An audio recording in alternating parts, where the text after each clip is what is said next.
क्या आपको शरीर के एक हिस्से में दर्द वाले पानी के छाले हो रहे हैं, जिसे कई बार लोग मकड़ी का काटना भी कहते हैं?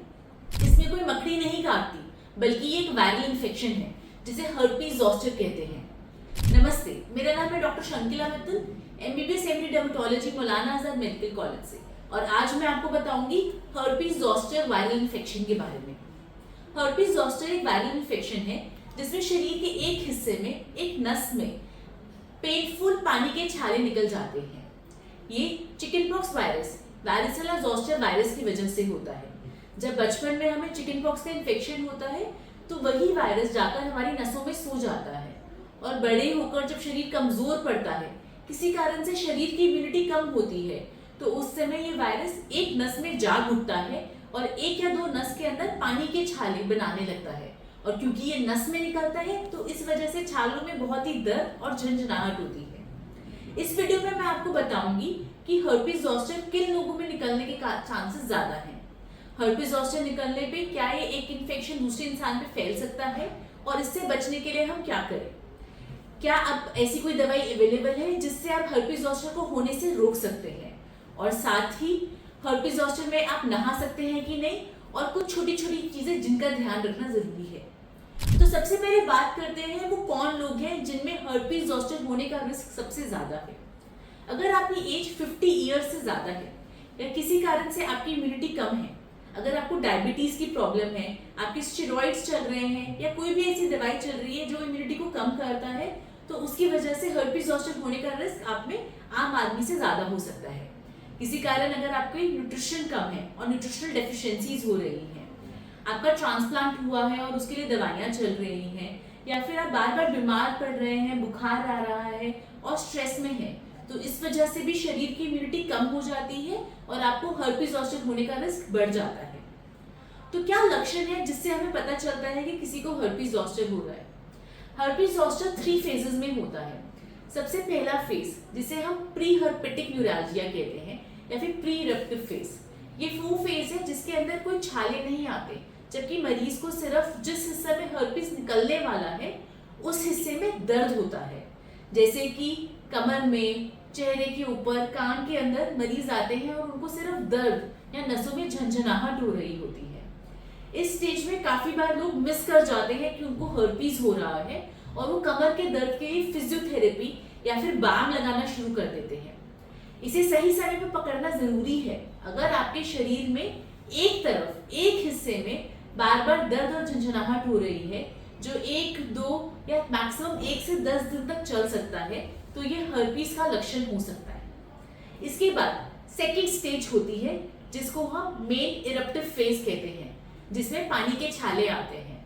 इस स्टेज में पेशेंट्स को बहुत ही पेनफुल गुच्छों के अंदर क्लियर पानी के छाले आने लगते हैं। क्या लक्षण है जिनसे हमें पता चलता है कि ये पानी के छाले हर्पीज के हैं? अगर आपके ये पानी के छाले मिड लाइन को क्रॉस नहीं करते, बल्कि शरीर की एक ही तरफ आते हैं, ये एक बंच में या फिर गुच्छे में होते हैं, और इन पानी के छालों में बहुत ही दर्द या झंझनाहट महसूस होती है, तो ये सभी लक्षण हर्पीज के हैं, और ऐसे छाले होने का मतलब है कि आपको हर्पीज ज़ोस्टर हो रहा है।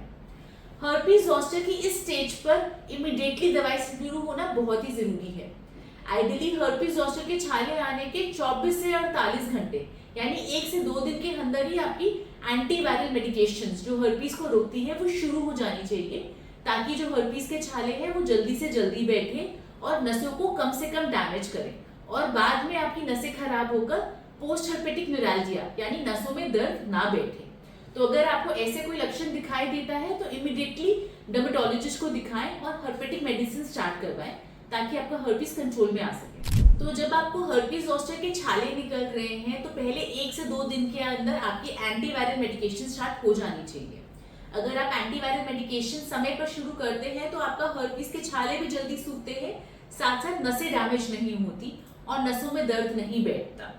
अगर आप समय पर एंटीवायरल मेडिकेशन शुरू कर देते हैं तो 1 से 2 दिन में नए छाले आने बंद हो जाते हैं, और वो अगले 5 से 6 दिन में सूख कर पपड़ी बन के झड़ जाते हैं और नॉर्मल स्किन आने लगती है।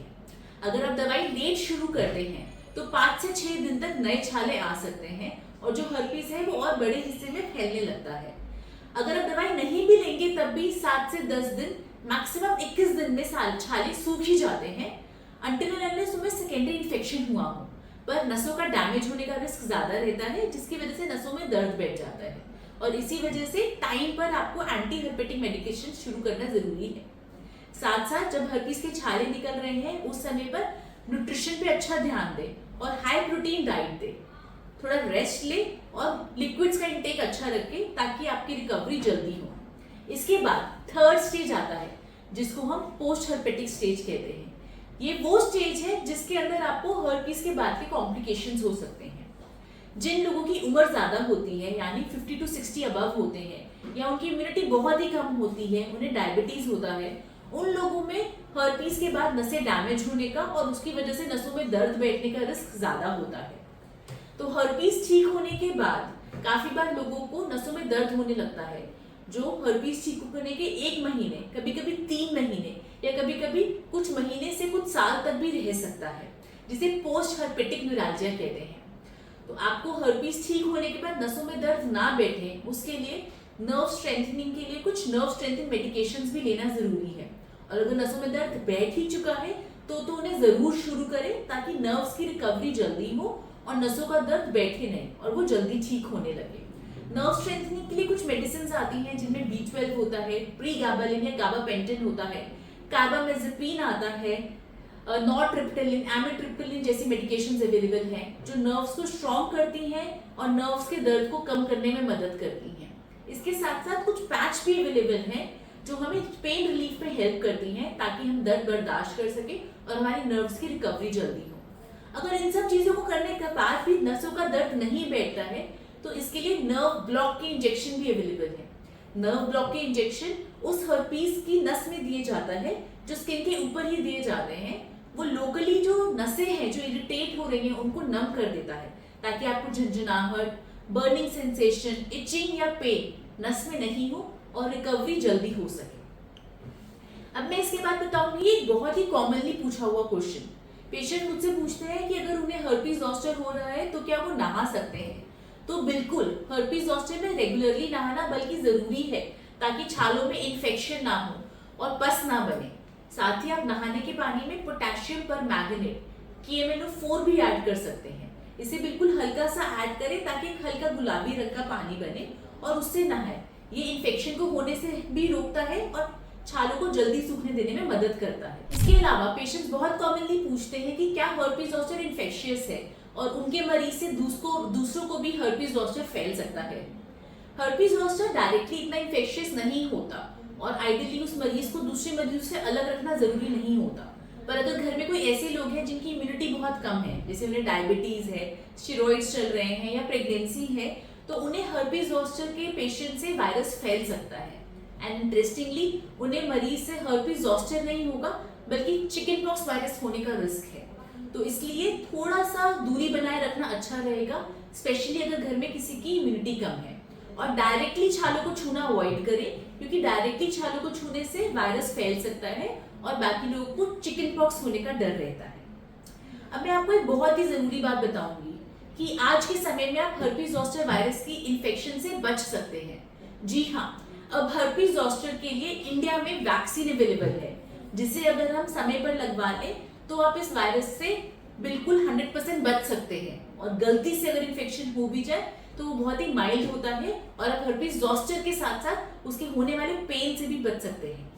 अगर पेशेंट की एज 50 ईयर्स से ज्यादा है या किसी कारण से उनकी इम्यूनिटी कम है, डायबिटीज है, स्टेरॉइड्स चल रहे हैं, तो फिर आप ये वैक्सीन जरूर लगाएं। ये वैक्सीन शिंगरिक्स नाम से आती है जिसकी डोज 0 मंथ पे एंड 2 मंथ्स पे लगाई जाती है। ये एक रिकॉम्बिनेंट वैक्सीन है जो आपको हर्पीस ज़ॉस्टर वायरस की इन्फेक्शन से बचा सकता है। तो अगर आपकी या आपकी फ्रेंड्स एंड फैमिली में किसी की एज 50 ईयर से ज्यादा है या इम्यूनिटी कम है तो वो हर्पीस ज़ॉस्टर का वैक्सीन जरूर लगाएं ताकि वो इस वायरस की इन्फेक्शन और उसके होने वाले दर्द से बच सके और बाद में परेशान ना हो। मैं आशा करती हूँ कि इस वीडियो से आपको हर्पीस ज़ॉस्टर और पोस्ट हर्पेटिक न्यूरैल्जिया यानी उससे होने वाले नसों के दर्द के बारे में सारी इन्फॉर्मेशन मिली होगी। अगर इसके अलावा भी आपका कोई सवाल है तो आप कमेंट सेक्शन में अपना सवाल ड्रॉप कर सकते हैं या दिए गए व्हाट्सएप नंबर पे हमें कांटेक्ट कर सकते हैं। अगर आपको हमारा वीडियो पसंद आया हो तो हमारे चैनल को लाइक सब्सक्राइब और शेयर जरूर करें। Thank you.